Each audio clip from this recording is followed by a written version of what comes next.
mbinu ambayo imetumika. Hii ni mbinu mbaya, mbinu ambayo sitarajii endelee kutendeka. Penye nimesimama hapa, iko ukuta. Hii ukuta, mwenye hii ukuta, tunaambiwa mheshimiwa fulani alipiga simu, ukuta isiangushwe. Mimi nikasema there is no problem.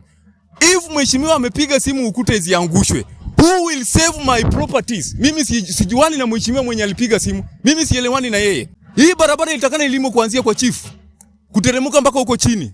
Walime kuna ingine inaitwa Nyorita. It is one way. Wameandika 1.6. So wakati nauliza engineer, what was the mileage of this road? Engineer ananiambia wao barabara wana measure in square feet.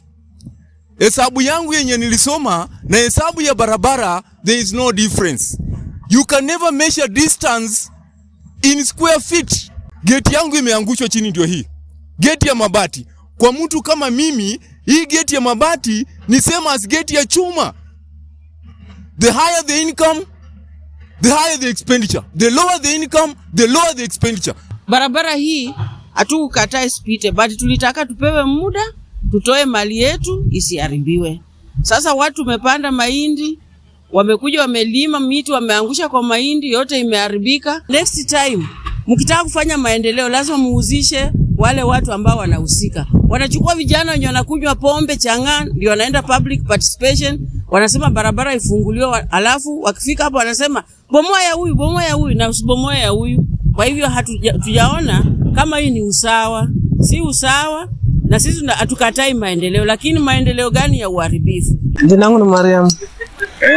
Alafu naona vile wamefanya hapa hivi. Angalia ukuta wangu vile wamefanya. Nyumba yangu imeanguka, mimi nitaenda wapi na watoto wangu? Na mimi ni mjane, na mimi sijuezi. Mimi ndio baba ndio mama. Hakuniambia chochote, hakuniambia kama ndio barabara. Umeharibu kitu yako. Sasa mimi ninafaidika na nini na hiyo barabara? Bali ni barabara kama ni ya serikali pia itusaidie sisi pia. Wakaaji hapa. Walipeana siku 3. Ingawa wakapostpone for 1 week. But for 1 week mtu unaweza kujenga nyumba ama ukuta kama hii ambao ulitumia mamilioni ya pesa. 3 weeks unaweza kubomoa hii nyumba yako tena ujenge uingie ndani. Ni vitu ambavyo hata upande wa serikali walistahili kufikiria kwa muda. Inoda watupatie hata mwaka moja kama bado tunajitayarisha kurekebisha hizi sehemu. Mimi hasa wale wanaotengeneza wangelikuwa na ile mafikiria ya kibinadamu. Si unyama vile wako wanafanya hivi.